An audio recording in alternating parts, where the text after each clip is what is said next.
Hi everybody, GameSpot fans, this is Kevin Van Ord, KVO. I am at Square Enix right now, and we are talking to Jean-Francois Dugas. He is the game director on Deus Ex Human Revolution, and thanks for joining us.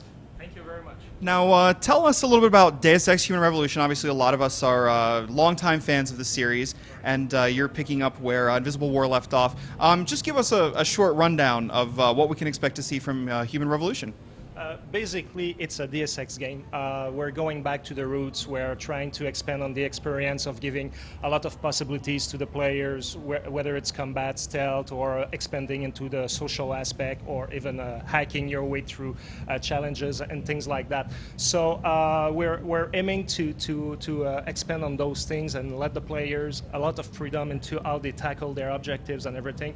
And on top of that, we're really building a big story like that you can delve into and try to figure out who are the bad guys and what's going on and try to stop it. So I think it's going to be a very epic adventure with all those possibilities and the augmentations and things like that. So I think it's going to be very exciting. Now we have a new protagonist for the series. Can you tell us a little bit about Adam and tell us about when and where the game takes place? It's 2027. Basically, it's about 20-something years before the first Deus Ex. And basically, Adam Jensen is a security specialist working for a biotech corporation. So basically, they're into the augmentations and everything. And it's a very, very tough market where a lot of, I would say, spying from companies to companies happen and things like that. And sometimes some companies are trying to cripple other companies. And this is where Adam Jensen comes in, because he needs to protect the company from, I would say, people with bad intents and stuff like that.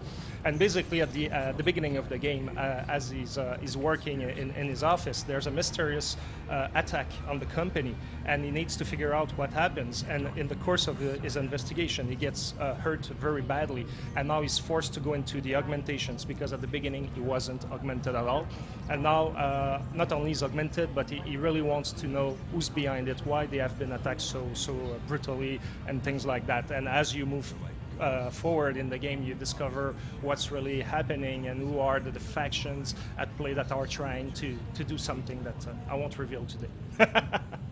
Now, Deus Ex has always been about choice. It's about how do I get to my objective, and even more so, how does my choice play out then in the game world? Can you tell us about some of the choices that we might be making, and how things can change depending on how I approach them? Yes, choice and consequence is very central to the experience. It's central on the low-level aspect, where in the gameplay the choices you make every minute or whatsoever has a huge impact on what is going to come at you, but also on the story level and the characters you meet.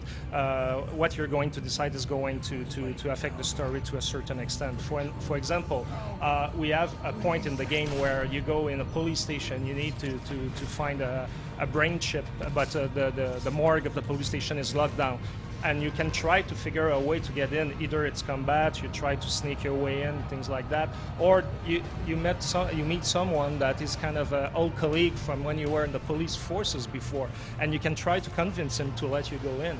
And basically, if you succeed at convincing him, you might, he's going to go, Jensen, I can't let you in, I'll lose my job, or things like that. And basically what happens is, if you succeed at doing this, he's going to come back later in the game, and he's going, maybe like, we have a score to settle or something like that. And then again, you might have more than one ways to solve the problem with him again. So those kind of things come back and back and back very often in the game. So all the choices, it's not necessarily something that pops on screen that says, hey, do this or do that. It's more natural flow kind. You just do what you think is right, and those things will play out as you move forward in the game.